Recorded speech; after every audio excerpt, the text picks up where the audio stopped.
بسم الله الرحمن الرحيم والحمد لله رب العالمين اللهم صل وسلم وبارك على نبينا وحبيبنا محمد وعلى آله وصحبه أجمعين وبعد.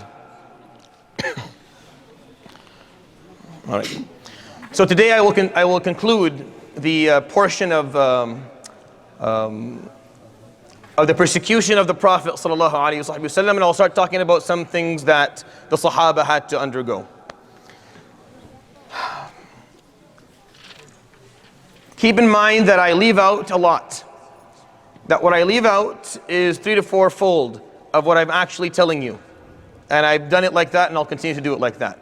Not because I don't think these stories aren't worth sharing, but because they're difficult to share. A lot of these stories are very harsh and very hard to tell because of what actually happened to the Prophet sallallahu alaihi wasallam, what actually happened to the Sahaba.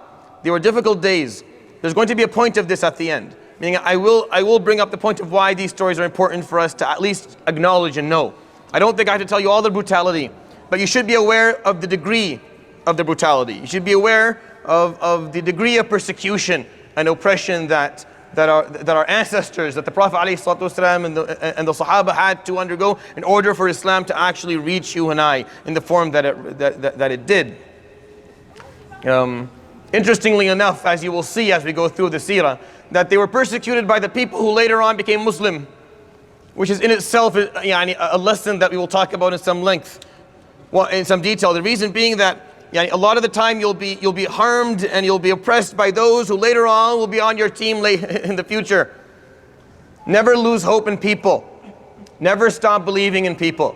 The moment we stop believing in people, in the decency of people, in communities, and the strength of communities, and the fact that the communities will come around and will see the light, the moment we stop doing that, we turn into dictators. We turn into control freaks. Forgive me for this phrase. That's what we turn into. The Prophet ﷺ, the people who harmed him the most, their children became the ambassadors of Islam.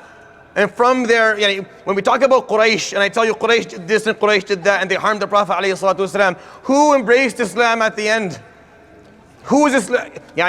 Which tribe is Islam known to be a part of the most? Which tribe represents Islam the most? Just Quraysh. It's the same tribe. Those who fight you at the beginning, quite often come around at some point in the future. You just can't lose hope in people. Because as you listen to these stories that I'll tell you about the Prophet ﷺ, what he had to go through, you may think that at some point he would lose it. And he would say, because it's not going to end in today's halaqah. He will continue to be oppressed for the next 20 years of the Seerah. Easy. It'll only be maybe the last couple of months before he passes away, ﷺ, that he'll be free from that level of oppression. But he never lost hope. He never lost hope, ﷺ. He never stopped believing in the decency, and the goodness, and the khair that existed in people. And that is a lesson that we must carry with ourselves. Never lose hope, especially in family. Because the Prophet ﷺ, who is he speaking to in Mecca? Quraysh is his family, it's his larger tribe. He's speaking to family. He never lost hope in family, never lose hope in family. No matter how difficult they make it for you, just continue to do this. Be like him, alayhi salatu wasalam. I'm going to tell you a story today that I think is really important. I give it its own little slot in the Seerah because I think it's important to share with you. Abu Jahl and Uqba ibn Abi Mu'ayt, some say Abi Mu'ayt, doesn't make a difference. These two people were very close friends. By far, those two names are the two names that harmed the Prophet ﷺ and the Sahaba during the Mecca period the most. Abu al-Hakam ibn Hisham, Makhzumi, and Uqba ibn Mu'ayt. These two people, by far, physically and financially and socially harmed the Prophet ﷺ the most. And they were best buddies. They're very close. They're very close. At some point during the Prophet ﷺ, from the 3rd to 6th year, at some point, he spoke to Uqba ibn Abi Mu'ayt, because he's going to the nobles of Quraysh. He's speaking to all the bosses, all the big people, all the intelligent, all the intellectuals, all the leaders. So he spoke to all of them, and Uqba was one of them. And the Prophet ﷺ, began explaining Islam, and Uqba did not want to hear it, at least for the first 3 or 4 attempts. But by the 5th or 6th time, Uqba started to come around a little bit. He started to listen a bit more attentively to the Prophet ﷺ. He started asking questions. ﷺ started to speak to him on his own. They were having one-on-one sessions where he was explaining to him the deen. And then Uqba, you could see on his face that he was slowly changing. He hadn't accepted Islam, but you could see there's something changing in him. The way he talked about the Prophet ﷺ, how he greeted him, how he sat with him, things were changing for Uqba. To the point where the Prophet ﷺ, in some narrations, was telling the Sahaba that prepare, very soon you're going to hear great news. Why? Because it looked like Uqba was going to accept Islam. It was just a matter of time. So the Prophet ﷺ was building up to this moment where Uqba was finally going to accept Islam. He's one of the big leaders, one of the nobles of Quraysh. Abu Jahl, his best friend, had been traveling for the last 3 months. As you know, they were all businessmen, and they would travel رحلة الشتاء والصيف, either to the north or to the south, to sell their merchandise and come back. And it just happened to be the time where Abu Jahl, Abu al-Hakam ibn Hisham, was on his travel with his caravans. And during that period, the Prophet ﷺ was speaking to Uqba. Abu Jahl comes back. This is just around the same timing. This is how it happened. I don't know why. I think maybe for me to tell this story. He comes back. Before he gets to his house, people come up to him and say, you're not going home. You can't enter your home until you listen to us, and you have to do something. And he's explaining to them, well, I've been traveling for months. Let me go home. Let me have a shower. Let me change my clothing. Then I'll listen to you. They said, no. This is the urgency of the matter we want to talk to you about is at the level that you can't go home. You have to listen to this now. So what's the problem? فَقَالَ صَبَأَ صَاحِبُكَ. Your friend is leaving your faith, your religion. He's following اتَّبَعَ مُحَمَّدًا. He's following Muhammad. So Abu Jahl would go immediately to Uqba's house, immediately. And he would knock on Uqba's door. So Uqba would open the door. And he would say, أهلا بحبيبي وصاحبي. Welcome to my friend, I haven't seen you in months, please come in. فقال وجهي من وجهك حرام ولساني من لسانك حرام. I will never speak to you again, I will never look you in the face. حتى تذهب وتبصق في وجه محمد. Until you go and you spit in Muhammad's face. That's what he told him. And he walks away. And he leaves him. Just so you understand what he had to go through. Sallallahu alayhi wa sallam. Sallallahu ala Muhammad. Sallallahu alayhi wa sallam. So he told him, I will not speak to you again. You're not my friend. I don't know you until you go do this now. And he left. So Uqba is now stuck with this dilemma. He's stuck with a dilemma. What does he do? Whenever you tell your kid that you want to move them from one school to the other, right? It's a huge fight. Or if you tell your child we're going to move to a different city, it's a nightmare. If you're a parent, it's a nightmare. Why? Because they don't want to lose their friends. Having friends is very important. You choose where you're going to live. You choose your residence. You choose where, based on the social acquaintances that you have around you that will allow you to feel at home. You need friends. You need people around you to function. It's impossible. I still remember. I'm not that old yet. I remember what it felt like. I used to try to plan my life as a child to be around my friends somehow. And you'll all do that as kids. It's fine. Just as a piece of information, you're going to fail completely. It's not going to work at all. You're going to lose all your friends and you're going to make new friends. This is how life works. And the friends you had a long time ago that you lost will come back around.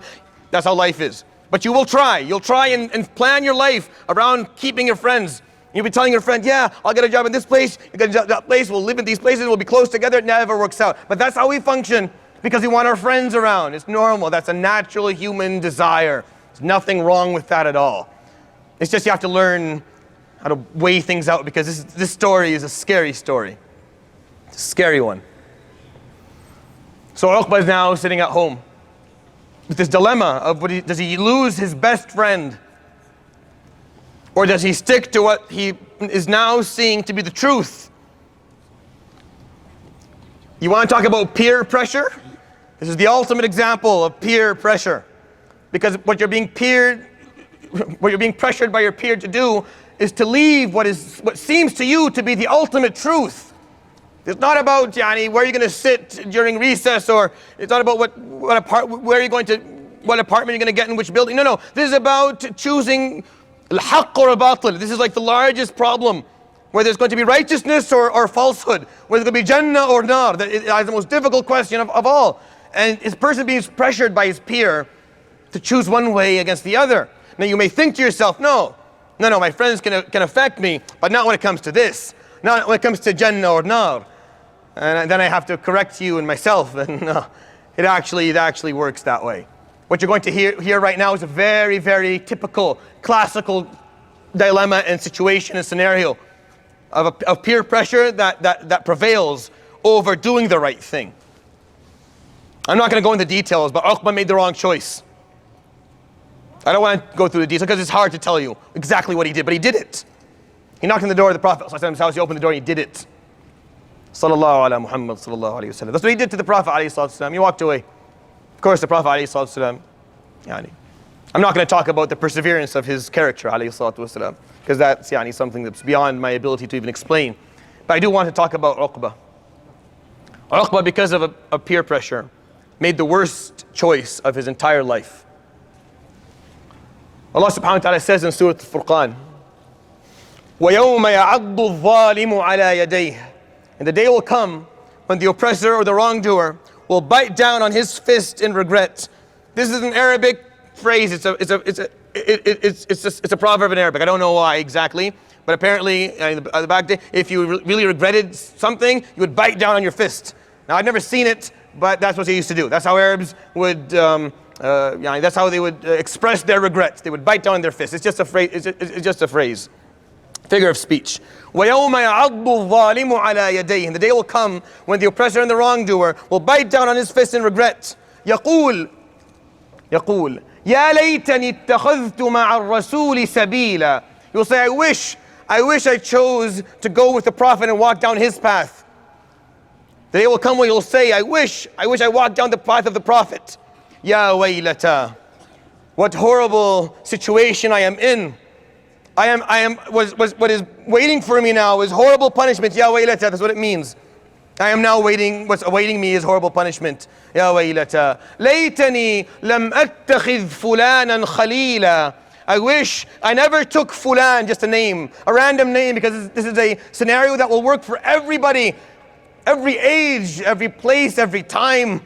There's no exception to this rule. ليتني لم أتخذ فلانا خليلا. I wish I didn't take that person as my best friend. Khalil is not a friend. Khalil is best friend. It's close friend. Your BF. Person that you need to talk to every day. You all have them, especially at a younger age, you all have them. When you get older, you kind of lose that a little bit. Which takes away a lot of joy of life, by the way. Having a close friend is a great thing. Except if you're in a situation like Uqba and Abu al-Hakam ibn Hisham. Then you have an actual problem. Then you have a threat to your well-being, not in dunya only, but also in akhirah. Ya waylata laytani lam attakhidh fulanan khalila. I wish I never took that person as my friend. What a horrible mistake I've made. لقد أضلني عن الذكر بعد إذ جاءني. He led me astray from the remembrance I was given after I had it. I had it in my hands. I had the remembrance in my hand. I had guidance. And he led me astray from it. وَكَانَ الشَّيْطَانُ لِلْإِنسَانِ خَذُولًا. And indeed, the shaitan has always let mankind down. And shaitan always will let you down. You'll say, what, shaitan? Shaitan, you're talking about jinn now. No, don't misunderstand this. قُلْ أَعُوذُ بِرَبِّ النَّاسِ مَلِكِ النَّاسِ إِلَهِ النَّاسِ. Say, I seek refuge in the Lord of mankind, the King of mankind, the God of mankind. Min sharril waswasil khannas, from the evil of the one who continues to give bad thoughts and bad ideas. Alladhi yuwaswisu fi sudurin nas, the one who continues to put that in the minds and the hearts of human beings. Min al jinnati, both from the jinn, the shaitan from the jinn, والناس, and from the human being. شياطين الإنس والجن يوحي بعضهم إلى بعض زخرف القول غرورا. Shayateen come in two forms. They come in the form that you don't see, the weak form, the form of jinn, the weak form, the helpless form, the form that can't do much besides open a catalog for dhunub. And then if you say A'udhu Billah and you read some Quran, they run away because they can't deal with it. But then you have Shaytan al-Ins that are much more persistent, that will not stop. You can say whatever you want, they won't leave. They will continue to come after you time and time again until they get you to do the wrong thing that you know you shouldn't do. And they'll use every trick in the book, and they will try and persuade you and sway you and pull you using love and using friendship and using closeness, trying to make you make that mistake. And Uqba made the ultimate wrong mistake. Uqba could have been one of the Sahaba. I could have had an extra name to tell you about, of bravery and courage and sacrifice, but I don't. I have to tell you his story with a frown on my face. I have to tell you that story with a feeling of regret and sorrow of how this person ruined his life because of his friend. Because his friend pressured him to do something, so he did it. So next time you feel that you've been pressured by your peers, I want you to think of this story. I want you to think of Uqba and Abu Jahl. Think about them. And ask yourself, is it worth it? Is it really worth it? You can say to yourself, no, I would never let them take me that far. There is no limit to what peer pressure can do to you. There is no limit to what peer pressure can do to you. There is no better advice in this world that you'll ever get from any human being, regardless of who they are, whether from your parents or from someone sitting in my position or anyone else, then make sure you choose your friends wisely. Money comes and goes. Cars are just pieces of metal. Houses, the thing that you really need to invest in and be picky about is yourself, is who you're going to spend time with, is who you're going to allow into your life. That is the most valuable thing you have, is your emotions, your feelings, your thoughts, your convictions, your practices, your behaviors. And those things are influenced by how much money you have, or what car you drive, or what building you live in, or what profession you work. But now those are influenced by your friends, by the people you spend time with, the people you take advice from, the people you look up to, and the people... You may be thinking, yes, Sheikh, tell the kids about friends. No, I'm not telling just the kids about friends. I'm telling everybody about friends. It doesn't matter what age you're at. Uqba was in his 40s. There is no limit to this piece of advice. It never ends. You could be 80. You could be 90. If you have bad friends, you're going to make bad choices. If you have bad friends, you'll make bad choices. It's impossible. You cannot be immune to it. You can say, no, I'm stronger. You're not. And there's nothing wrong with that. You're a human. You spend time with someone. They rub off on you, you rub off on them. It's how it works. Parts of your personality will become part of theirs, and parts of theirs will become part of yours. So if that's going to happen, then you have the right, the obligation to be picky about who you spend your time with. It's not arrogance. It's not vanity. It's not cruelty. You can have a lot of acquaintances, people you know, people that you like, you shake their hand, you give a hug, you're very kind to. But those who you'll spend your time with, those who you'll give a part of your life to, have to go through a very, very difficult screening process. You have to make sure that you make the right choice, or else this ayah will be something, la samah, may Allah preserve all of us, that one of us will be saying Yawm al-Qiyamah. The ayah is very generic. It didn't say laytani lam attakhidh Abu Jahl. No, fulanan, just anybody. Anybody who can cause that to you. Anyone who can pull you away from Allah subhanahu wa ta'ala. So yes, my younger brothers and younger sisters, choose your friends wisely. Be very picky about who you spend your time with and who you allow into your life. يقول صلى الله عليه وسلم المرء على دين خليله. The human being follows the religion of his best friend. المرء على دين خليله. The human being will follow the religion of his best friend. That's what he says. فَلْيَنْظُرْ أَحَدُكُمْ مَنْ يُخَالِلْ. So may each and every one of you take a very hard look and long look about who he is choosing to be his best friend or be his close friend. Friendships, extremely valuable in life. Friendships are what make you happy. If you live a long, happy life, it's because you had good friends. Make sure you choose your friends wisely. As younger people, it's hard, I know. It's difficult to do that. But the skill that you will need the most in life is the ability to walk out of someone's life without burning bridges and approaching someone else. That's the best skill that you can win. I am not telling you that if someone has a bad influence on you, that you start a war. What I'm telling you to do is take a step backwards. Just take a step back. Someone has bad influence on you. You know it. Every time you spend time with them, somehow you end up doing something you shouldn't have done and you know it. But you like them. But they're cool. They're interesting. Take a step backwards. Don't burn bridges. Don't start animosities. Just take a step back. It's easy. You become more busy when they're not. That's all it is. Hey, up, no, I have this, no, I have that. Be very, very simple about it. Don't be rude. But if you know that, I've been working with youth for a long time. Sometimes I see two young people. Wallahi, they're really good young men, very good. I know the ma'dan. I know the quality of these two individuals. On their own, they're excellent. Put them together and shaitan is born. Somehow. Their chemistry is not, it doesn't work. Their chemistry, they just have this influence on each other. And they start harming one another, so you put them away. I'm not telling you that the person that is influencing you in a bad way is evil. No. Just for some reason, your chemistry with that person isn't good. It's not helpful for you. Take a step back.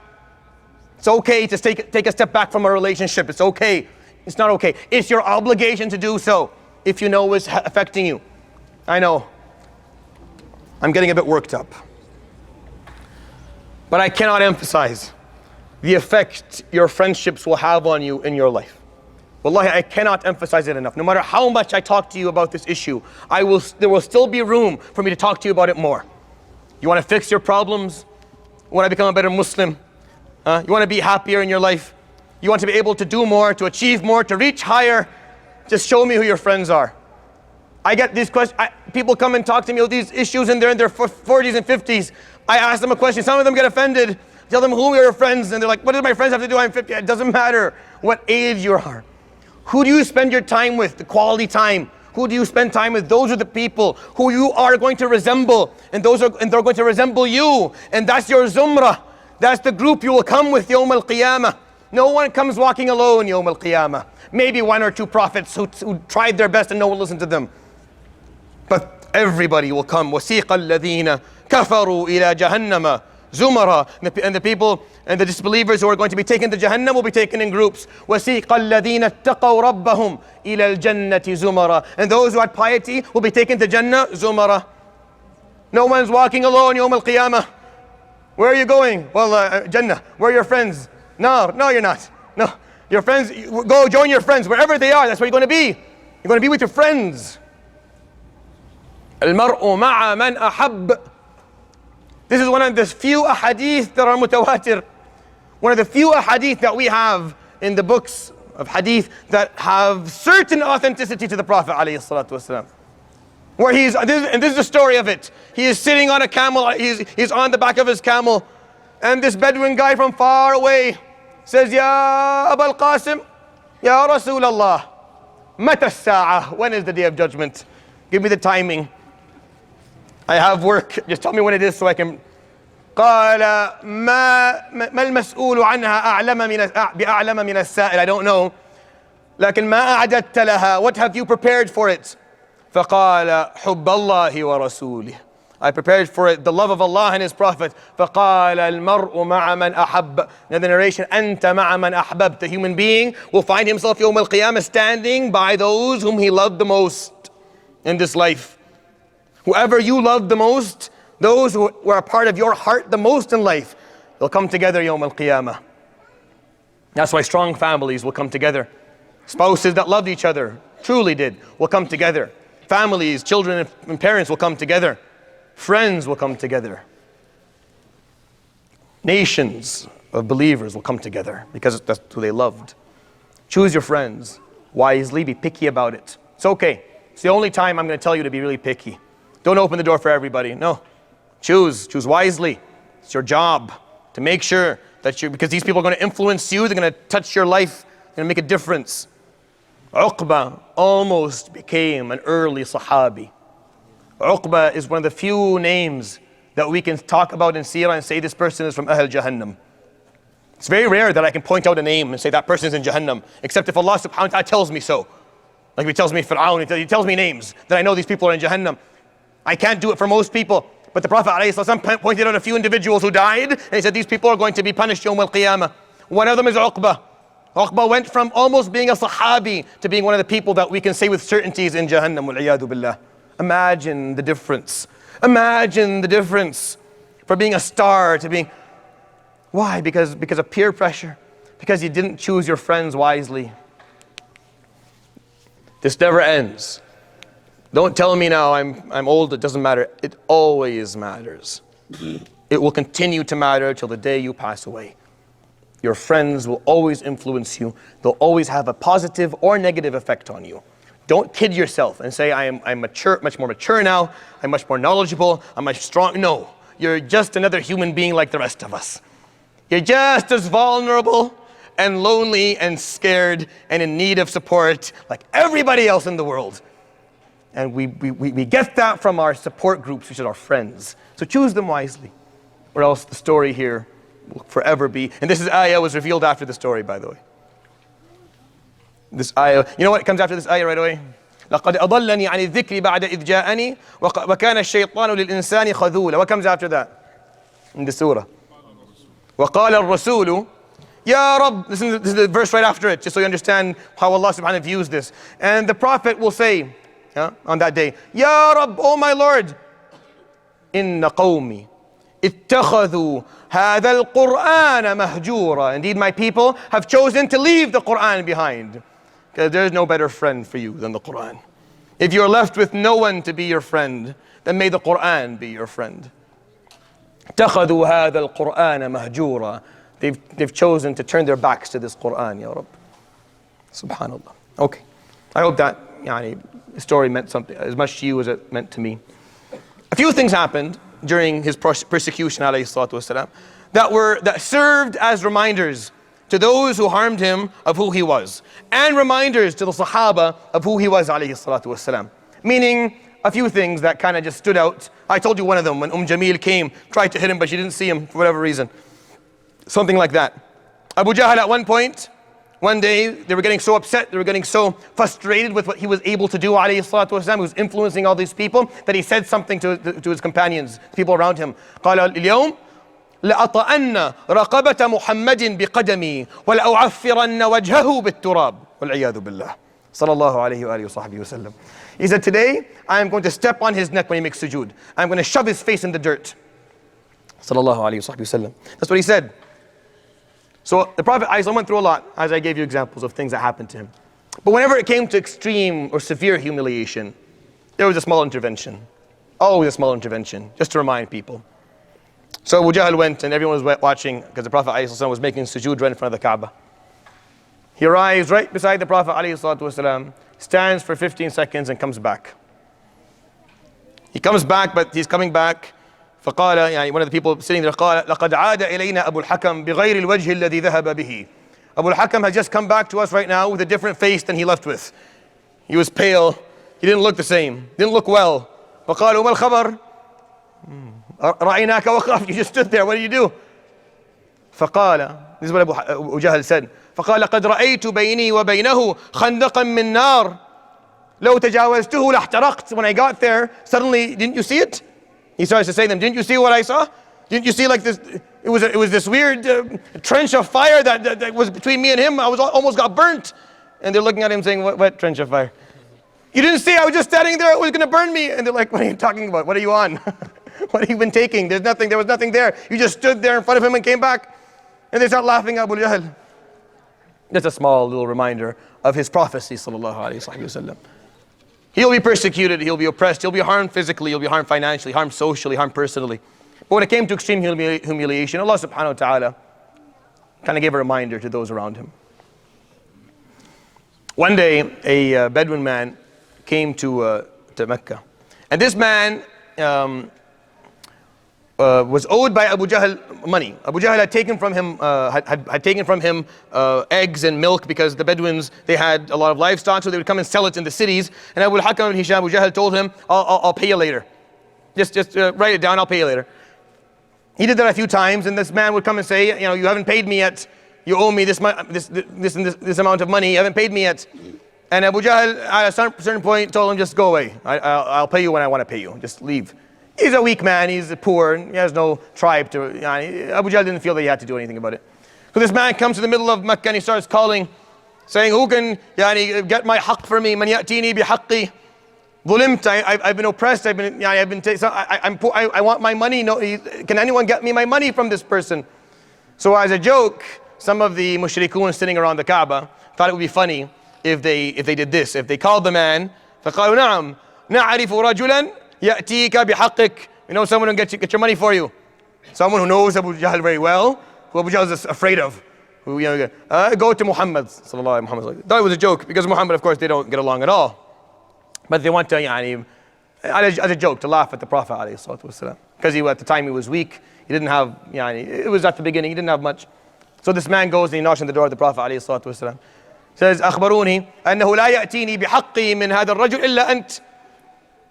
They told me that no one can get me my wealth, or my haqq, my right from this person except you. And he starts begging him, please, I beg you, help me. I don't. So the Prophet ﷺ can see people laughing, so he knows the joke. It's a joke. You could have told him, brother, look, let me tell you the story. This is what's going on, and they wanted to play a joke on you. فَقَالَ نَعَمْ آتِيكَ بِهِ. He said, yes, I will get you your right for you. Sallallahu alayhi wa sallam. So he took the man by the hand, and he goes and he knocks on the door of Abu Jahl. He doesn't know what's going to happen next. Alayhi sallam. He was just that type of person. Didn't matter. He never. By the way, this guy never. We don't know this guy's name, and we have no information about whether he ever became Muslim or not. And the Prophet ﷺ never sold it.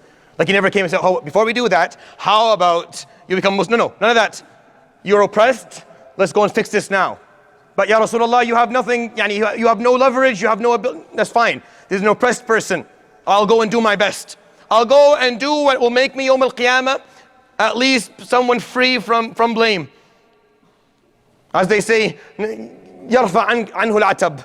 To take away the feeling that I didn't do anything, that I watched as someone was oppressed. So he took him by the hand and he goes and knocks on the door of Abu Jahl. So Abu Hakam opened, the people are laughing. Some people follow to watch to see what's going to happen next because it's going to be hilarious. Abu Hakam ibn Hisham is going to kick them both out and curse them out. It'll be great. So he knocks on the door. Abu Jahl opens up. The Prophet ﷺ says, Ya Abu Hakam, أَلِهَذَا الرَّجُلِ عَلَيْكَ مَالٍ. Do you owe this person money? يقولون فسكت أبو جهل. So he was quiet. فأعاد عليه صلى الله عليه وسلم. So he repeated it again. You owe this man money. فقال نعم. He said, yes, I do. I owe him money. فقال اذهب فأتيه بماله. Then go inside and get him his money. فقال نعم. So he goes inside and he comes out with a bag of money and gives it to the man. And the man stands there and he prays and he thanks the Prophet عليه الصلاة والسلام. The Prophet صلى الله عليه وسلم takes the money and leaves. Now the people who thought this was a joke are standing there looking at each other. So they come to Abu Hakam.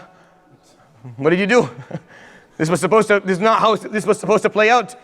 ما فعلت. أخفت من أصابات. Did you leave your whatever? Are you a Muslim? What's happening? فقال ما رأيتم. Didn't you just see? قال ما نرى ماذا. What are we going to see? He came with the guy and he asked you for the money and you gave it to him.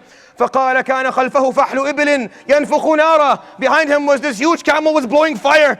والله أحرقني لو ما آتيه بماله. He was going to burn me if I give him the money. قالوا فحل إبل ماذا. What are you talking about? Camel who? There's no camel. Are you psychotic? What's wrong with you? What's going on? Sallallahu alayhi wa sallam. He didn't know that was going to happen. He had no idea alayhi salatu wasalam. He just did the right thing. He just did the right thing. He just did what he knew should be done at that moment. Someone's coming and see, this is the beauty of his character alayhi salatu wasalam. Do you think he would ever come knock on the door, ask him for help, and he would say no later? Never. No chance. No chance you knock on that door and ask for help and be sent back. No chance. If you asked him, if you needed him, he was going to be there with whatever he had. No matter how little it was, no matter how he would offer everything he had. That's just who he was. And the Sahaba who later on learned from him did the same. So you have all these stories in the Seerah and the history of Sahaba doing things that when you listen to it, you're like, nah, that didn't happen. No, that's a made up story. No, it's not a made up story. This is someone who lived with Muhammad, saw him do it and then did the same. They would give up everything. Sometimes they would empty their homes from food and clothing to give to people who are knocking on the door. And you wonder, who does that? No one does that. Yes, some people do that. Muhammad and those who were with him would do that. We're not required to do that much, but to whatever extent we should do something. All right, I'll end with that in terms of the persecution he went through alayhi salatu wasalam. The perseverance of the Sahaba is the next part of this period. I'll put it all together inshallah at the end. just want to give you examples of what the Sahaba went through. Again, I'll tell you a fraction of the stories that actually exist in the books. If you want to know all the stories, you have to go back to the books. Read them. They're endless of what they went through, men and women. I'll give you, examples here and there just so you understand. Because if you feel like Muhammad ﷺ is the Prophet, so he goes through all that, because he's the Prophet. But let's talk about, people. People like you and I. People who believed in him, ﷺ, who took the Quran, who said, La ilaha illallah Muhammad Rasulullah. And then this was their challenge. You're going to see their challenge. Their challenge is physical. Their challenge was life and death. Their challenge was loss of everything. And then at the end, all I want you to do is to ask yourself, what's your challenge? What's my challenge? Because it's obviously not the same challenge. Obviously the stories I'm going to tell you that what happened to them is not happening to you and I. Not even close. It's not the same nature of difficulties. But we do have difficulties and we do have challenges. I'm not here to tell you, no, you're fine. No, we do have our challenges. They're just not the same. Identify the challenges that our generation is going to go through so that we can actually do our job. So that if you had lived back then, you could have said, yes, had I lived back then, I would have stood my ground like Bilal did, like Sumayya did. I would have done it. I wouldn't have chickened out and walked away. I wouldn't have turned my back and said no to it. I would have done the right thing. If you're going to say that about yourself, and inshallah you can, then make sure you do it now. Prove it by standing your ground against the challenges you have in this era. Let's talk about Ibn Mas'ud. This is my favorite story. Ibn Mas'ud. Ibn Mas'ud, I told you about him earlier. Like a couple of halaqat, I gave you a small intro about who he was. A young shepherd. Very, very simple beginnings. Very poor family. Very simple background. Not very well educated. Later on, Ibn Mas'ud is going to be one of the most knowledgeable Sahaba that we have. One of the huge fuqaha of the Sahaba who later on not only conveyed the interpretation of the Quran, but a lot of what the Prophet ﷺ said. Someone who actually had a huge influence on how Islam was brought to us. Ibn Mas'ud, however, physically was very, very short. Extremely short. And he was very, very skinny as well. To the point where the Sahaba who were very close to him would sometimes, crack a joke every once in a while about how short and small he was. Just a small guy. Once, they were sitting under a tree chatting, and there was some dates on the top of the tree. So the Prophet ﷺ said, hey, can someone get us some of the dates? It was, the tree was owned by one of the guys there, and he's like, yeah, get the dates. So Mas'ud, being, the skinniest and smallest, like, I'll do it. So he goes up the tree. So the Sahaba look up, and they see his legs. And his legs were like really, really, really thin. So the Sahaba start laughing. They start saying jokes, like, look at his legs. And Mas'ud can hear. Guys do this all the time. It's just how guys go. And Mas'ud's up there, he's listening to them laugh at his legs. He's fine by it. It's not bothering him. It's all everyone's enjoying. It's a funny thing because he's just really small. He's just very thin. So he's out, messing around with him. Look at your legs. What's wrong? Where's the meat? It was just like twigs. What's going on? So Ibn Mas'ud's laughing. He's taking it. The Prophet ﷺ, however, for some reason, alayhi salatu wasalam, didn't like it. I think because of the story I'll tell you today. My belief is because of the story I'm going to tell you today. That's why he didn't like it. He knew people were joking around, but he didn't like it for a moment. He didn't like it. فَقَالَ تَضْحَكُونَ مِنْهُ. Now you're laughing at his legs. تَضْحَكُونَ مِنْ نَحَالَةِ سَاقِيهِ. You think that very, قَالَ وَاللَّهِ لَهُمَا عِنْدَ اللَّهِ أَوْزَنُ مِنْ جَبَلِ أُحُدٍ. They're heavier in the eyes of Allah within the scales يوم القيامة than the mountain of Uhud. So they quieted down a bit, even though it was a joke and no one was hurt or harmed. But that's how he felt, alayhi salatu wasalam. I believe because of the stories, Ibn Mas'ud one day, during this, maybe the midst of this 5th year, just before something really important happened, which we'll talk about next time, inshallah. Next time will be interesting because something uplifting will happen next time, not this time. Mid the 5th year, the Prophet ﷺ was no longer capable of standing in front of the Kaaba and reciting the Quran openly. He couldn't do it anymore. The persecution was so heavy, he couldn't do it. And they were being prohibited from reciting the Quran openly. They couldn't do that anymore. So the Prophet ﷺ was sitting one day and was feeling down, and everyone else was as well because they couldn't do that anymore. Their rights were slowly being taken away. فَقَالَ مَنْ يُسْمِعُهُمُ الْقُرْآنَ الْيَوْمِ. Will someone make them listen to the Quran today? Why? Because a beautiful surah had just been revealed. Something too beautiful to keep to yourself. Right?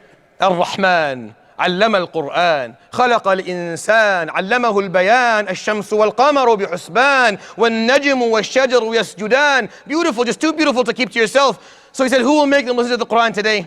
فقال ابن مسعود, I'll do it, Ya Rasulullah. So the Prophet ﷺ praises him. Ijlis ibn Mas'ud, but sit down please. Not you, I need someone who can take a beating. It's not going to be you. So he asks again, من يسمعهم القرآن? Ibn Mas'ud قال أنا أسمعهم يا رسول الله, I will do it.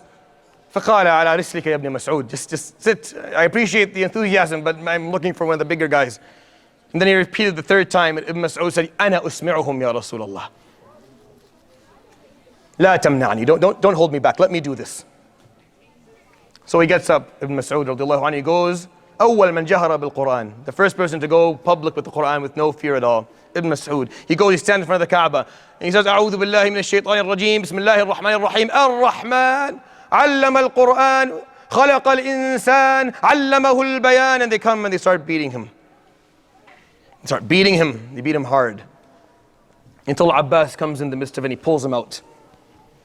Abbas wasn't a Muslim at the time, or maybe he was, we don't really know. We don't know what his status was during those days, but he pulled Ibn Mas'ud out. Ibn Mas'ud was brought back to the Sahaba. He's all bruised up and beaten.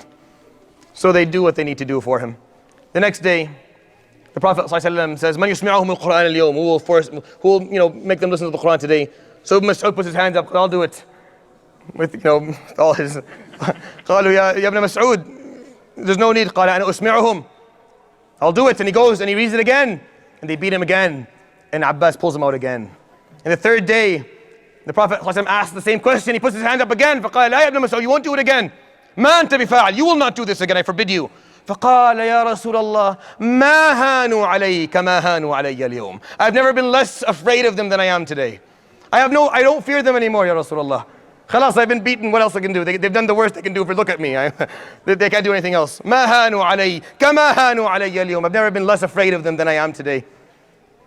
Ibn Mas'ud would be the person, the Prophet ﷺ would come to him one day, and he would say, Ya Ibn Mas'ud, اقرأ علي القرآن. Read the Quran, I want to listen. فقال يا رسول الله أقرأ القرآن عليك وعليك أنزل. I'm going to read it upon you and it was revealed to you, and I'm going to recite it to you, Ya Rasulullah. You're supposed to teach us. فقال اقرأ يا ابن مسعود, read. فقرأ ابن مسعود سورة النساء. And the Prophet ﷺ was sitting there just listening with his hand on his own thigh. قال حتى قرأ رضي الله عنه فكيف إذا جئنا من كل أمة بشهيد وجئنا بك على هؤلاء شهيدا. So what are you going to do, Ya Rasulullah, on the day when I bring an ambassador, a shaheed? Shaheed is not just a martyr, but someone who will be the standard, someone who will be held accountable. I will bring an ambassador for every single nation, and I will bring you, Ya Rasulullah, to be the martyr for these people. قال فوضع صلى الله عليه وسلم his hand on Ibn Mas'ud's thigh. فقال حسبك, that's enough. يقول ابن مسعود فنظرت فإذا رسول الله يبكي. I look up and the Prophet صلى الله عليه وسلم, tears are running down his face.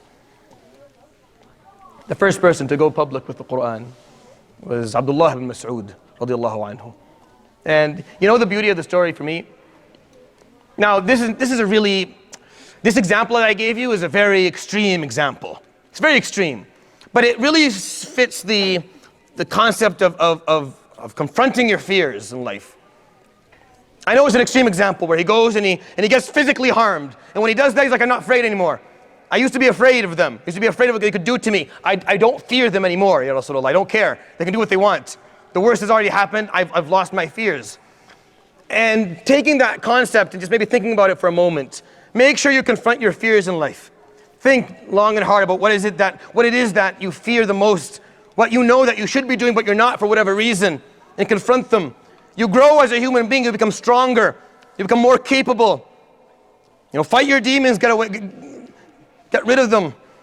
The earlier the better. This is a really, really extreme example. I'm not asking for this. Don't do this. Don't go and read the Quran in the middle of Walmart or anything like that. It's not helpful. That's not what we need today. It's not the challenge that we have today. That was a challenge they had at that time. This was it was a tahaddi. It's a challenge. Their rights were taken away. You can't read this publicly. Yes, we're going to do it. Today it's a different nature. The whole thing is different. But still, concept applies. I'll tell you one more story before we end, inshallah. Once, Imam Ali ibn Abi Talib was asked, Man ashja'un nas? Who is the most brave of all people? Now they asked him the question with the intention of getting a specific answer. They wanted him to say, myself, because Ali was known for his bravery. If you take each Sahabi and try to break down their characteristics and take one characteristic that they were known for, then you would take Ali radiallahu anhu and say that was the brave one. All his life, from 10 years old to the day he died, radiallahu anhu, bravery just defined him. So they asked him the question, so he would say myself and tell a story.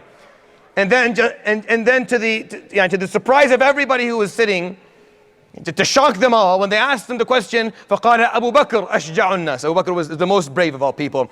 I can tell you one thing, Abu Bakr wasn't known for that.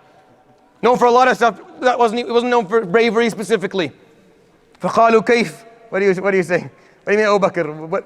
فَقَالَ لَقَدْ جَاءَ يَوْمٌ وَقَفَ رَسُولُ اللَّهِ يُصَلِّي أَمَامَ الْكَعْبَةِ. There was a day when the Prophet ﷺ was standing and praying in front of the Kaaba. فَجَاءَهُ غِلْمَانٌ مِّنَ الْقَوْمِ يَتَدَافَعُونَهُ بَيْنَهُم. 8, 9 guys came by, started pushing him around. You know, hooligans, a gang. Started pushing him around. He's standing there, alayhi salatu wasalam, very, very patiently. He's not going to confront physically. That goes against the rules we talked about. He's not going to start a fight. It's a bunch of ignorant young people. So they're pushing him around. One guy pushes him this way, and another guy pushes him another way, tripping him, pulling on his galabiyah, pulling out his imama. Just abuse. Just open abuse. Alayhi stands the ground, no problem. But then Abu Bakr sees him. Abu Bakr can't help it. He can't stand it. So he comes running in. And he starts pushing people away. قَالَ أَتَقْتُلُونَ رَجُلًا أَن يَقُولَ رَبِّيَ اللَّهِ. You're going to harm a person or kill a person because he says Rabbi Allah, because he has a different belief system than you do, because he doesn't have the same religion that you do, because he chose to live a life differently than you. You think it's okay to kill him or to harm him? And he starts saying this, أَتَقْتُلُونَ رَجُلًا أَن يَقُولَ رَبِّيَ اللَّهِ. And he pushes people away. And the Prophet ﷺ is telling Abu Bakr, just calm down. But he couldn't do it. You probably couldn't have done it either. He couldn't stand and see them push the Prophet ﷺ around and just watch. He couldn't do it. Came to a point where he couldn't deal with this. And Ali was saying, this is the point, is that the other Sahaba were sitting there. The Sahaba were sitting watching. They didn't do anything because they were told by the Prophet ﷺ previously, when they do that, don't. When it's physical, leave them. We're not here to start a fight. So the Sahaba were sitting around. Abu Bakr couldn't sit around anymore. That's his friend there. It's not just his Prophet. He's not just his Prophet ﷺ, he's his best friend. He couldn't do it, so he runs in. Talking about best friends, look at Muhammad ﷺ's best friend. Now look at Abu Bakr. That's how you choose a best friend. So he comes and he starts pushing people around. So these guys who are looking for a fight, they beat on Abu Bakr. And the Prophet ﷺ is trying to get in to pull him out, and they're pushing, it turns into chaos. And finally they were able to take Abu Bakr out. يقولون فكان من شدة ما ضربوه انتفخ وجهه حتى ما عاد يعرف له خد من أنف. They hit him so hard that his face has bruised up to the point you couldn't see the difference between his nose and his cheek. It was all just this mush. You couldn't see anything anymore. حتى ظننا أنه مات. Until we thought he died today. He won't make it through this. فأخذ فطبب في بيت أهله. So he was taken to his parents' house where he was going to be taken care of. And he was stayed unconscious for 2 days. This is what happened. قال فلما صحى. The Prophet ﷺ would come every day and visit him and read Quran upon him and make dua. And when he finally woke up, he's lying. قال فصحى. He opened his eyes. They gave him water. They're so happy. Alhamdulillah. فقال ما فعل برسول الله. What happened to the Prophet? صلى الله عليه وسلم. فقالوا هو بخير. He's fine. Alhamdulillah. Nothing wrong with him.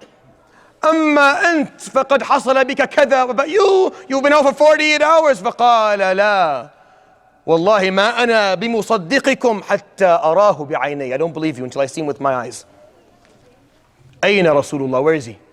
فقالوا هو في بيت كذا. He's far away, you can't walk. فقال احملوني إليه. You'll carry me to him. I will go and see him now. You're not going to lie to me and tell me he's fine. I need to see him now. قال فحملته زوجته أم رومان وأمه. He went between his mother and his wife because he couldn't walk. فحملوه. He couldn't walk. فحملوه إلى بيت رسول الله صلى الله عليه وسلم. So they knock on the door. The Prophet ﷺ opens the door and he sees Abu Bakr. قال الحمد لله أبو بكر الحمد لله فقال بل الحمد لله أنه ما أصابك شر الحمد لله that you're okay يا رسول الله قال فبكى رسول الله وبكى أبو بكر وبكينا معهما. He cried and the Prophet cried and Abu Bakr cried and everyone standing there cried because they didn't know what to do. What else can you do? Sallallahu alayhi wa sallam. That's the love he had for Abu Bakr, and that's the love Abu Bakr had for the Prophet sallallahu alayhi wa sallam. I thought I would end with, inshallah, with that. I'll end with that story. We'll continue, inshallah, the persecution of the Sahaba and some uplifting news, inshallah, next halaqah, next week, inshallah. Subhanallah, bihamdik. Shadu an la ilaha illa anta astaghfiruka wa atubu ilayk. Wa sallallahu ala sayyidina Muhammadin wa ala alihi wa sahbihi ajma'in. Jazakumullah khair. Barakallahu feekum.